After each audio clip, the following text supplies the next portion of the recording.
এবার নিজের ফাঁদেই ধরা পড়লেন অজ্ঞান পার্টির এক সদস্য। অজ্ঞান করার জুস খেয়ে নিজেই হারালেন জ্ঞান। জানা যায়, শনিবার ভোরে খুলনা থেকে আসা সীমান্ত এক্সপ্রেসের যাত্রী ছিলেন এক মা ও মেয়ে। তাদের পাশের আসনেই ছিলেন ফুল মিয়া নামে এক ব্যক্তি। প্রথমে কৌশলে আলাপ শুরু করেন তিনি, পরে মা ও মেয়েকে জুস খাওয়ার জন্য অনুরোধ করেন। কোনো সন্দেহ না করেই তারা জুস পান করেন। এরপরেই অজ্ঞান হয়ে পড়েন দুজন। সুযোগ বুঝে ফুল মিয়া খুলে নেন মা মেয়ের কানের দুল আর নাকের ফুল। এ সময় ঘটনা আঁচ করতে পেরে এগিয়ে যান পাশে থাকা আরেক যাত্রী, অবসরপ্রাপ্ত সেনা কর্মকর্তা আব্দুর রহিম। একটা মানুষ কাছে বসলো, বসার পর ওরা অনেক কিছু খাবার নিকলে দিই। আমি বলছি খাবো না, জোর করে দিই। জোর করে দেওয়ার পর অল্পখানি মুখে দিই, পানিটা মুখে দিই। তারপর আর কিছু বলতে পারি না, কানের নেই, গালার নেই।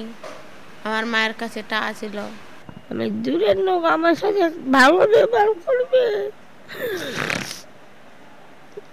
করে আমাকে আমার চিন্তাগুলো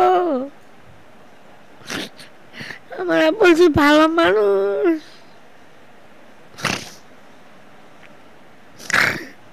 ভালো মানুষগুলো খুব বিশ্বাস করছি। এ সময় জিজ্ঞাসাবাদ করলে ঘটনা অস্বীকার করেন ফুল মিয়া।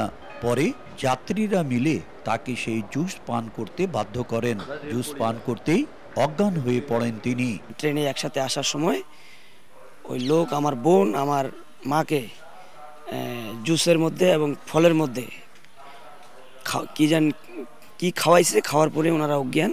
দুইজন মহিলা চিকিৎসার মাধ্যমে আপাতত সুস্থতা বোধ করছেন। সেই জন্য আমরা এখন যে তাদের অভিভাবক জনাব প্রদীপ রায়, তার মাধ্যমে আমরা জিআরপি পুলিশ সৈয়দপুরের নিকট আমরা হস্তান্তর করতেছি।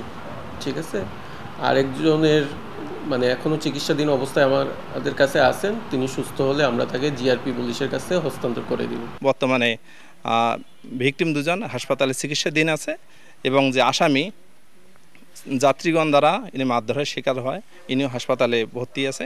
ওনার আসামির বিরুদ্ধে নিয়মিত মামলা রুজু হয়েছে, মামলা তদন্তাধীন।